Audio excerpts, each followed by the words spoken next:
কিছুদিন আগে বাংলাদেশের সর্ববৃহৎ ইসলামী দলের সম্মানিত আমির মূর্তি পূজা পূজা উপলক্ষে, শারদীয় দুর্গা পূজা উপলক্ষে যখন তিনি শুভেচ্ছা বাণী দিলেন, এটা মনে রাখতে হবে তিনি শুধুমাত্র আমার মতো কিংবা আপনার মতো ইমাম সাহেব তিনি নন।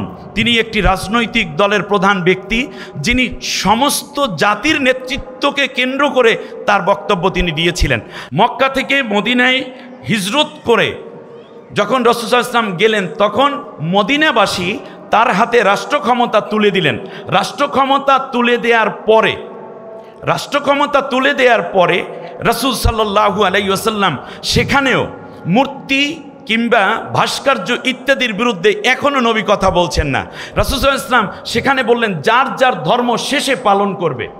অ্যাটলিস্ট যিনি মূর্তি পূজারী তিনি মূর্তি পূজা করবেন, যিনি চন্দ্র সূর্যের পূজারী তিনি চন্দ্র সূর্য পূজা করবেন, যিনি দেবদেবীর পূজারী তিনি দেবদেবী পূজা করবেন, যিনি এক আল্লাহর পূজারী তিনি তাওহীদকে আল্লাহ তাআলাকে পূজা করবেন।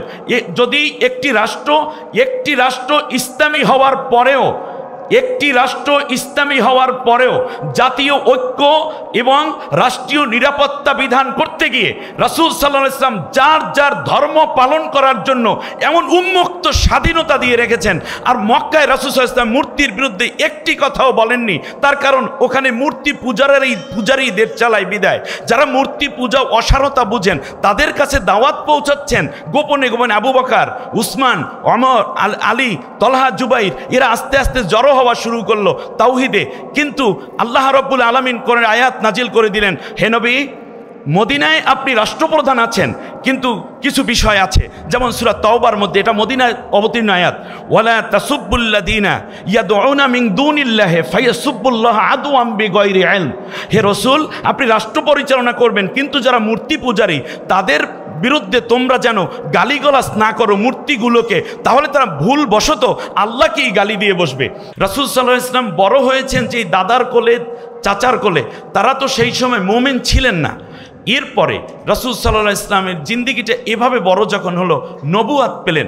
13 বছর রাসূল সাল্লাল্লাহু আলাইহি ওয়াসাল্লাম মক্কায় যখন তিনি কোরআনের দাওয়াত দিচ্ছেন, কালেমা তাইয়্যিবা এক আল্লাহর তাওহীদের দাওয়াত দিচ্ছেন, সেই সময়ও বাইতুল্লাহ রাসূল সাল্লাল্লাহু আলাইহি ওয়াসাল্লাম জিয়ারত করছেন, কিন্তু বাইতুল্লাহর ভেতরে ছিল 360টা মূর্তি। আমি জ্ঞানীদের সামনে কথা বলছি, 360টা মূর্তি যেই ঘরের মধ্যে, সেই ঘর রাসূল সাল্লাল্লাহু আলাইহি ওয়াসাল্লাম জিয়ারত করছেন, মূর্তি ভাঙেননি। তার কারণ মূর্তির বিরুদ্ধে রাসূল সাল্লাল্লাহু আলাইহি ওয়াসাল্লাম কথা বলার শক্তি সামর্থ্য জোগাড় হয়নি, এখানে ইসলামী হুকুমত প্রতিষ্ঠিত হয়নি বিদায় রাসূল সাল্লাল্লাহু আলাইহি ওয়াসাল্লাম সেই কাবার মধ্যে মূর্তি রেখেই আল্লাহর নবী তার চারপাশ জিয়ারত করছেন এবং আল্লাহ তাআলার কাছে দোয়া করছেন তাওহীদের জন্য। চ্যানেলটি সাবস্ক্রাইব করে আমাদের সঙ্গেই থাকুন। আজকে গোটা বিশ্বে যখন ইসলামের একদিকে যেমন পীড়ন চলছে মুসলিমদের উপরে, অপরদিকে কোনো কোনো জনপদে ইসলামের উত্থান হওয়ার অপার সম্ভাবনা তৈরি হয়েছে। তার মধ্যে জুলাই আগস্টের আন্দোলনের পর বাংলাদেশ ইসলামী ভূমিতে মুসলিম অধ্যুষিত এই জনপদে কোরআনের পতাকা উড্ডীন করার সর্বোচ্চ উর্বর ভূমিতে পরিণত হয়েছে। শহীদের রক্তস্নাত এই জনপদে কিছু অমুসলিম ভাই বোনও রয়েছেন একেবারেই সর্বোচ্চ পর্যায়ে আল্লাহ তাআলাকে অস্বীকারকারী। কিন্তু এই মুহূর্তে রাসূল সাল্লাল্লাহু আলাইহি ওয়াসাল্লামের দিক নির্দেশনা কি, এটা বোঝানোর জন্য আমাদেরকে প্রথমে কোরআনের কাছে যেতে হবে। রাসূল সাল্লাল্লাহু আলাইহি ওয়াসাল্লামের চরিত্র, মাধুর্য, মেজাজ কেমন, এটা আল্লাহ তাআলা বর্ণনা করেছেন সূরা নিসা আয়াত নম্বর ৭৯, ৫ নম্বর পারা, ৪ নম্বর সূরা। আল্লাহ তাআলা বলছেন, ওয়া আরসালনাকা লিন্নাসি রাসূলা ওয়া কাফা বিল্লাহি শাহিদা।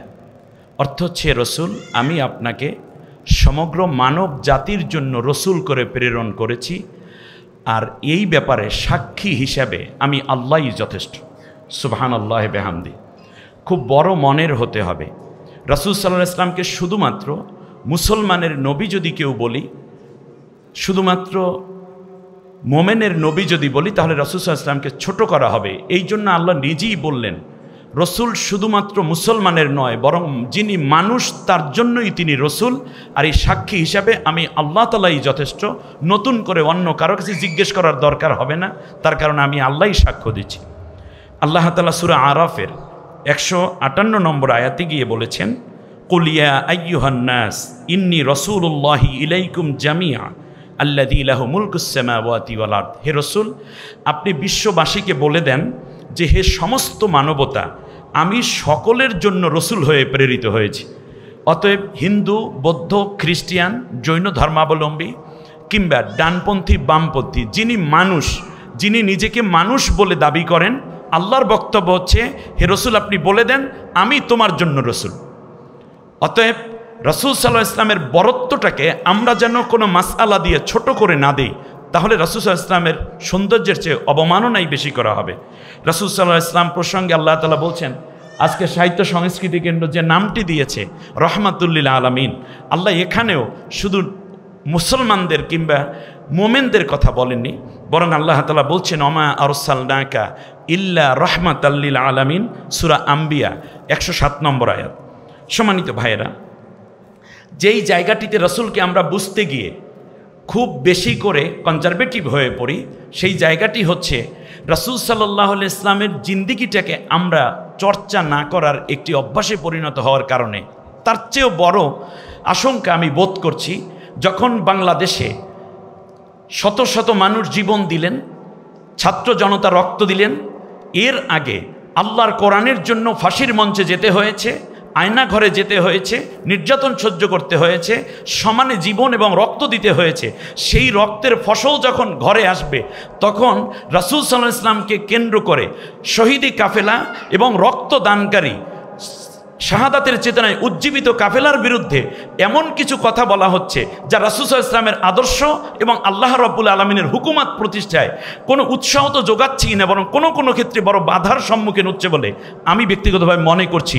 এবং জাতি হিসাবে একটা সময় এর প্রতিফল, এর একটি বড় ক্ষতি হয়তো এই জাতিকে বহন করা লাগতে পারে। বিধায় আমি মৌলিকভাবে রাসূল সাল্লাল্লাহু আলাইহি ওয়াসাল্লামের জিন্দিগিটাকে আমরা যদি দেখতে পাই, তাহলে নবুয়ত পাওয়ার আগে রাসূল সাল্লাল্লাহু আলাইহি ওয়াসাল্লাম সব মানুষের সাথে সমানভাবে সৌহার্দ্যপূর্ণ আচরণ করে মানুষের সেবায় আত্মনিয়োগ করেছেন হিলফুল ফুজুল সংগঠনের মাধ্যমে।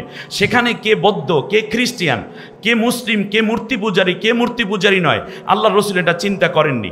দ্বিতীয় হচ্ছে নবুয়ত পাওয়ার পরে, নবুয়ত পাওয়ার পর রাসূল সাল্লাল্লাহু আলাইহি ওয়াসাল্লাম 13 বছর কোরআনের দাওয়াত দিয়েছেন এমন একটি ময়দানে, যেই ময়দানে রাসূল সাল্লাল্লাহু আলাইহি ওয়াসাল্লাম শিশুবেলায় যেমন হালিমাতুর সাদিয়া রাদিয়াল্লাহু তাআলা আনহার দুধ পান করেছেন, তখন তো তিনি মুমিনা ছিলেন না। দেখুন বৃহৎ চিন্তাটা কোন জায়গা থেকে আমাদের তৈরি করা দরকার। রাসূল সাল্লাল্লাহু আলাইহি ওয়াসাল্লাম বড় হয়েছেন যেই দাদার কোলে, চাচার কোলে, তারা তো সেই সময় মুমিন ছিলেন না। এরপরে রাসূল সাল্লাল্লাহু আলাইহি ওয়াসাল্লামের জিন্দিগিটা এভাবে বড় যখন হলো, নবুয়ত পেলেন 13 বছর রাসূল সাল্লাল্লাহু আলাইহি ওয়াসাল্লাম মক্কায় যখন তিনি কোরআনের দাওয়াত দিচ্ছেন, কালেমা তাইয়্যিবা, এক আল্লাহর তাওহীদের দাওয়াত দিচ্ছেন, সেই সময়ও বাইতুল্লাহ রাসূল সাল্লাল্লাহু আলাইহি ওয়াসাল্লাম জিয়ারত করছেন, কিন্তু বাইতুল্লাহর ভেতরে ছিল 360টা মূর্তি। আমি জ্ঞানীদের সামনে কথা বলছি, 360টা মূর্তি যেই ঘরের মধ্যে, সেই ঘর রাসূল সাল্লাল্লাহু আলাইহি ওয়াসাল্লাম জিয়ারত করছেন, মূর্তি ভাঙেননি।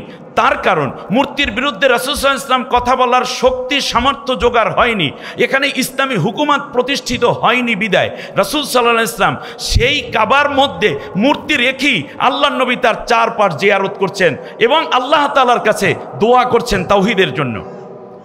গেল এখানে সেই জায়গাটিতে যদি আমরা চলে আসি, সেখানে রাসূল সাল্লাল্লাহু আলাইহি ওয়াসাল্লামের আসহাবে আজমাইন যারা, তারাও ঠিক ওই মূর্তি ভেতরে রেখেই রাসূলের নেতৃত্বে তাওয়াফ করতেন।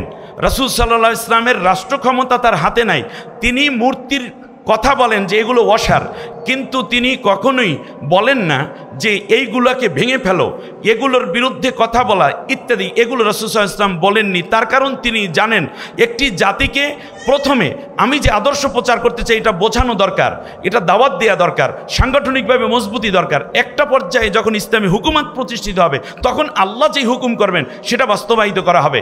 রাসূল সাল্লাল্লাহু আলাইহি ওয়াসাল্লাম এখান থেকে নিয়ে যখন একটা পর্যায়ে মক্কা থেকে মদিনায় হিজরত করলেন, মক্কা থেকে মদিনায় হিজরত করে যখন রাসূল সাল্লাল্লাহু আলাইহি ওয়াসাল্লাম গেলেন তখন মদিনাবাসী তার হাতে রাষ্ট্র ক্ষমতা তুলে দিলেন। রাষ্ট্র ক্ষমতা তুলে দেওয়ার পরে রাসূল সাল্লাল্লাহু আলাইহি ওয়াসাল্লাম সেখানেও মূর্তি কিংবা ভাস্কর্য ইত্যাদির বিরুদ্ধে এখনও নবী কথা বলছেন না। রাসূল সাল্লাল্লাহু আলাইহি ওয়াসাল্লাম সেখানে বললেন যার যার ধর্ম শেষে পালন করবে। অ্যাটলিস্ট যিনি মূর্তি পূজারী তিনি মূর্তি পূজা করবেন, যিনি চন্দ্র সূর্যের পূজারী তিনি চন্দ্র সূর্য পূজা করবেন, যিনি দেবদেবীর পূজারী তিনি দেবদেবী পূজা করবেন, যিনি এক আল্লাহর পূজারী তিনি তাওহীদকে আল্লাহ তাআলাকে পূজা করবেন। যদি একটি রাষ্ট্র ইসলামী হওয়ার পরেও জাতীয় ঐক্য এবং রাষ্ট্রীয় নিরাপত্তা বিধান করতে গিয়ে রাসূল সাল্লাল্লাহু আলাইহি ওয়াসাল্লাম যার যার ধর্ম পালন করার জন্য এমন উন্মুক্ত স্বাধীনতা দিয়ে রেখেছেন। আর মক্কায় রাসূল সাল্লাল্লাহু আলাইহি ওয়াসাল্লাম মূর্তির বিরুদ্ধে একটি কথাও বলেননি, তার কারণ ওখানে মূর্তি পূজারীদের চালায় বিদায়। যারা মূর্তি পূজা অসারতা বুঝেন তাদের কাছে দাওয়াত পৌঁছাচ্ছেন গোপনে গোপনে। আবু বকর, উসমান, ওমর, আলী, তলহা, জুবাইর এরা আস্তে আস্তে জড়ো হওয়া শুরু করলো তাওহীদে। কিন্তু আল্লাহ রাব্বুল আলামিন কোরআনে আয়াত নাজিল করে দিলেন, হে নবী মদিনায় আপনি রাষ্ট্রপ্রধান আছেন, কিন্তু কিছু বিষয় আছে, যেমন সূরা তাওবার মধ্যে, এটা মদিনায় অবতীর্ণ আয়াত, ওয়ালা তাসুব্বুল্লাযীনা ইয়াদউনা মিন দুনিল্লাহি ফায়াসুব্বুল্লাহ আদওয়াম বিগাইরি ইলম। হে রাসূল আপনি রাষ্ট্র পরিচালনা করবেন, কিন্তু যারা মূর্তি পূজারী তাদের বিরুদ্ধে তোমরা যেন গালিগালাজ না করো মূর্তিগুলোকে, তাহলে তারা ভুলবশত আল্লাহকেই গালি দিয়ে বসবে। এরপর আল্লাহ তাআলা আবার বললেন সূরা তাওবার 6 নম্বর আয়াতে, ওয়া ইন আহাদুম মিনাল মুশরিকিনা ইস্তিজারাকা ফাআজিরহু হাত্তা ইয়াসমা কালাম আল্লাহ সুম্মা আবলিগহু মা'মানা। হে রাসূল যদি কোনো মুশরিক আপনার কাছে কোরআনের কথা শুনতে আসে তাহলে আপনি তাদেরকে কোরআন শুনিয়ে দিবেন এবং আপনি তাদেরকে নিরাপত্তার সাথে বাড়ি পৌঁছে দিবেন। এই ধরনের কথাগুলো যখন আসতে থাকলো, আল্লাহ নবী সাল্লাল্লাহু আলাইহি ওয়াসাল্লাম সবাইকে নিয়ে একটা ঐক্যবদ্ধ জাতি গড়ে তুললেন। যেই বাহিরের শত্রু যখন মদিনা আক্রমণ করে তখন সমস্ত ধর্ম বর্ণ নির্বিশেষে সবাই মিলে তা প্রতিরোধ গড়ে তোলে। বাংলাদেশের প্রেক্ষাপটে আমি মনে করি যে আজকে বাংলাদেশে শুধুমাত্র মুসলমান বসবাস করেন না, এটা সংখ্যাগরিষ্ঠ। পার্শ্ববর্তী রাষ্ট্রটি একটি মূর্তি পূজারী সেখানে রয়েছেন, অথবা মুশরিক আমরা যদি বলি কোরআনের ভাষায়, এরা রয়েছেন। কিন্তু এখানে যদি আমরা একটা বিষয় খেয়াল করি তাহলে কিছুদিন আগে বাংলাদেশের সর্ববৃহৎ ইসলামী দলের সম্মানিত আমির মূর্তি পূজা পূজা উপলক্ষে, শারদীয় দুর্গা পূজা উপলক্ষে যখন তিনি শুভেচ্ছা বাণী দিলেন, এটা মনে রাখতে হবে তিনি শুধুমাত্র আমার মতো কিংবা আপনার মতো ইমাম সাহেব তিনি নন, তিনি একটি রাজনৈতিক দলের প্রধান ব্যক্তি, যিনি সমস্ত জাতির নেতৃত্বকে কেন্দ্র করে তার বক্তব্য তিনি দিয়েছিলেন। আমি একটা ছোট্ট ঘটনা বলে শেষ করছি। আমি কেন আসতে দেরি হলো তাতে আমার মুকুল ভাই আমার পক্ষ থেকে বলে দিয়েছেন, জাযাকাল্লাহ, আল্লাহ আপনাকে সম্মানিত, কারণ জ্যামের কারণে আসতে পারিনি, এটা আমি খুব উৎকণ্ঠিত ছিলাম। যাই হোক, হযরত ওমর রাদিয়াল্লাহু তাআলা আনহুর শাসনামল, এটাই আমার একটি ছোট্ট ঘটনা, আপনারা অনেকে জানেন। ওমর রাদিয়াল্লাহু তাআলা আনহুর শাসন আমলে মিশরের গভর্নর ছিলেন আমর ইবনুল আস রাদিয়াল্লাহু তাআলা আনহু। সেখানে মূর্তি পূজা যারা করে তাদের দেবী বানানো, তাদের উপাসনালয়ের মধ্যে কে বা কারা এই একটি মূর্তির নাক ভেঙে ফেলেছে রাত্রে। আমাদের দেশে অনেক সময় রাজনৈতিক স্বার্থ চরিতার্থের জন্য, বিশেষ করে জালেম সরকারে যারা দীর্ঘ শোষণ করেছে এই জাতির উপরে, কেবলমাত্র ভোট পাওয়ার জন্য এবং ইসলামপন্থীদের কোণঠাসা করার জন্য নিজেরা এই মূর্তিগুলো ভেঙে তাওহীদপন্থীদের উপর দোষ চাপাই দিত। বদ অভ্যাস হয়তো মিশরের কারো না কারো ভেতরে ছিল। সকালবেলা এই মুশরিক জাতির, যেহেতু তিনি ওই জাতির নেতৃত্ব দিচ্ছেন এবং তার কাছে গিয়ে যখন নালিশ করলো, এক পর্যায়ে আমর ইবনুল আস রাদিয়াল্লাহু তাআলা আনহু গোয়েন্দা বাহিনী নিয়োগ করে দিলেন। 3 দিন তদন্ত করার পরেও যখন প্রকৃত দোষীকে খুঁজে পাওয়া গেল না, তারপর তিনি এই যেই অন্য ধর্মাবলম্বীদের যে পুরোহিতরা আছেন তাদেরকে ডাকলেন, বললেন তো আমি তো এখনও কিছু পাচ্ছি না। বলছে না, এইটা ধরতে না পারাটাও আপনার একটা ব্যর্থতা, আমাদের দেবতার নাক ফাটাই ফেলাইছে, তার বিচার হবে না আপনার রাষ্ট্রে, এটা কেমন কথা? তাহলে এটা কেমন ইসলাম? যে ইসলামী রাষ্ট্রে আপনারা বলেছেন লাকুম দিন হুকুম ওয়ালিয়া দিন, আপনারা বলছেন লা ইকরাহা ফিদ্দিন, আপনারা বলেছেন যে আমাদের জিম্মেদার হবেন, আপনারা আমাদের জানমালের নিরাপত্তা দিবেন বলেই তো আপনারা ক্ষমতায়, আমরা আপনাদেরকে সহযোগিতা করছি এবং আপনাদের জন্য আমরা প্রার্থনা করছি দেবীদের কাছে। আমাদের দেবীরই নাক ভেঙে ফেলেছে, তার বিচার আপনি না করলে রাষ্ট্র ক্ষমতায় থাকার ন্যূনতম অধিকার আপনার নাই। আল্লাহু আকবার, দাবি একেবারেই পারফেক্ট। হযরতে আমর ইবনুল আস রাদিয়াল্লাহু তাআলা আনহু বললেন আগামীকালকে আসেন। জুমার নামাজ শেষ, জুমার নামাজে তিনি খুতবা দিতে দাঁড়িয়েছেন। এমন সময় মসজিদের বাহির পাশ থেকে এক পূজারী ডাক দিয়ে বলছে খুতবা পরে দিবেন, আগে আমাদের দেবীর নাক যে ভেঙেছে, আপনি আপনার আল্লাহর পূজা করবেন, আর আমার যিনি দেব, আমার দেবীর নাক ভাঙা আর আপনার আল্লাহর পূজা করেন আপনি, আমার আল্লাহ কি বললেন, আমার দেবতার কি করলেন, সেই রায় না দেওয়া পর্যন্ত আপনি খুতবা দিবেন না। আমর ইবনুল আস রাদিয়াল্লাহু তাআলা আনহু খুতবা রেখে বাইরে বেরিয়ে আসলেন, সাথে হাজার মুসল্লি। তিনি বললেন পুরোহিত বৃন্দ, যেহেতু মূর্তির নাককে ভেঙেছে আমি এখনো বের করতে পারিনি, সমস্ত ব্যর্থতার দায়ভার নিয়ে আমি আবার নাক পেতে দিলাম। তিনি তলোয়ার বের করে পুরোহিতের হাতে দিয়ে বললেন আপনি আমার নাকটা কেটে ফেলুন। ঠিক নাক কাটার জন্য তারা প্রস্তুত, একজনে নাক ধরেছে আর একজনে নাক কেটে ফেলবে। এমন সময় আরেকজন মুশরিক, যিনি মূর্তি পূজারী, অন্য ধর্মাবলম্বী, তিনি চিৎকার করে বললেন উনার নাক কাটবেন না, কাটবেন না প্লিজ, আমি এই নাক ভেঙেছি। যখন কাছে চলে আসলো বলল তো তাহলে তোমার নাক কাটা যাবে, বলে হ্যাঁ আমার নাকটা কেটে দেন। পরে পুরোহিতরা বললেন যে ঠিক আছে, কারণ নাই কাটা দরকার নাই, কারণ মূর্তি তো এমনি 2 দিন পর ডুবাই দেব, আর একটা মাটি দিয়ে লাগাই দিলেই তো হয়ে গেল না। স্বাভাবিক পরিবেশ ফিরে আসলো। আমর ইবনুল আস জিজ্ঞেস করলেন তুমি এটা কেন করেছো? বলল যে শুনেন, আসলে নাকটা আমিও ভাঙ্গি নেই, কিন্তু মাটির বানানো একটি মূর্তির নাক ভাঙার অপরাধে আপনার মতো এত ন্যায়পরায়ণ শাসক, এত বড় ইনসাফ এবং আদলওয়ালা শাসক, সর্বোপরি অন্য ধর্মাবলম্বীদের প্রতি এত দরদি একজন শাসকের নাক কাটা যাবে, এটা তো মেনে নেওয়া যায় না। কারণ সবার উপরে মনুষ্যত্ব তাহার উপরে নাই। অতএব আমার নাকটা যদি কাটা যায়, আপনার নাকটা বেঁচে গেলে গোটা উম্মা বেঁচে যাবে। এই জন্য আমার নাকটা আমি কাটানোর জন্য চেষ্টা করেছিলাম, যাতে করে আপনি বেঁচে যেতে পারেন। আসলে আমিও নাক ভাঙি নাই। আপনি খেয়াল করুন, শেষ পর্যন্ত মূল ঘটনা যখন বের হলো যে আসলে এটা ছিল পরবর্তী একটা ষড়যন্ত্র। আপনি দেখেন, আজকে খুব মনে পড়ে যখন আল্লামা সাইদি সাহেবের ফাঁসির রায় হতে যাবে, তার আগে যখন বিচার চলছিল, তখন দেখা গেল যে কতিপয় নামধারী মুসলমানরাও মিথ্যা সাক্ষ্য দেওয়ার জন্য আন্তর্জাতিক অপরাধ ট্রাইব্যুনালে গেল। কিন্তু বিশাব আলী হত্যার মামলায় শুকরঞ্জন বালি নামের একজন হিন্দু মানুষ দাঁড়িয়ে এসে বলেছিল, তিনি জানেন যদি সাইদি সাহেবের পক্ষে রায় যদি তিনি আদালতে দাঁড়ান সাক্ষ্য দেওয়ার জন্য, তাহলে তার কিডন্যাপ হওয়ার সম্ভাবনা আছে, আশঙ্কা আছে তাকে হত্যা করার, মেরে ফেলার, গুম করার, সব কিছু ঝুঁকি নিয়ে একজন মূর্তি পূজারী দাঁড়িয়ে সত্যের পক্ষে কথা যখন বলতেছিল, তখন আমার মনে ছিল আমর বিন আস রাদিয়াল্লাহু তাআলা আনহুর পক্ষে যেই কথা বলেছিল সেই মানুষটি অমুসলিম ছিল, কিন্তু সত্যের ব্যাপারে তারা ছিলেন খুবই অটুট। অতএব আপনি একটি রাষ্ট্র গঠন যখন করতে চাইবেন, তখন অবশ্যই এই কাজের দিকে খেয়াল রাখতে হবে। আমরা যদি খেয়াল করে দেখি, অধুনা ঢাকা বিশ্ববিদ্যালয়ের ভিপি নির্বাচন হয়ে গেল, সম্মিলিত ছাত্র ঐক্য পরিষদের মধ্যে আমি দেখেছি সেখানে অমুসলিমকে নেওয়া হয়েছে, অথচ বাংলাদেশ ইসলামী ছাত্র শিবিরের নেতৃত্বে গঠিত জোটের মধ্যে অমুসলিমকে নেওয়া হয়েছে এজন্যই যাতে করে ভ্রাতৃত্ব, মমতা এবং শান্তি যেন বজায় থাকে। অতএব এই শান্তির বিপক্ষে যখন কথা বলা হয়, তখন রাসূল সাল্লাল্লাহু আলাইহি ওয়াসাল্লামের জিন্দেগিটা কেমন হয়? রাসূল সাল্লাল্লাহু আলাইহি ওয়াসাল্লাম বসে আছেন, ইহুদির লাশ যাচ্ছে, নবীজি দাঁড়িয়ে গেলেন।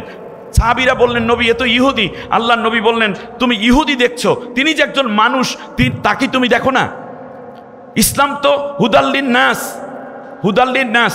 আমি শেষ কথাটা এভাবে বলতে চাই, মুসলমানগণ শাসন করেছে মুঘল সাম্রাজ্য থেকে নিয়ে মুহাম্মদ বিন কাসিমের যেই সিন্ধু অভিযানের পর থেকে নিয়ে প্রায় 7,750 বছর একজন এই ভারতীয় একজন হিন্দুদের মূর্তি ভাঙা হয়নি, কারো মন্দির ভাঙা হয়নি, কোনো হিন্দু বা অমুসলিম নারীর আঁচল ধরে টান দেওয়া হয়নি, জিনা ধর্ষণ ব্যভিচারের কথা চিন্তাও তো করা যায় না।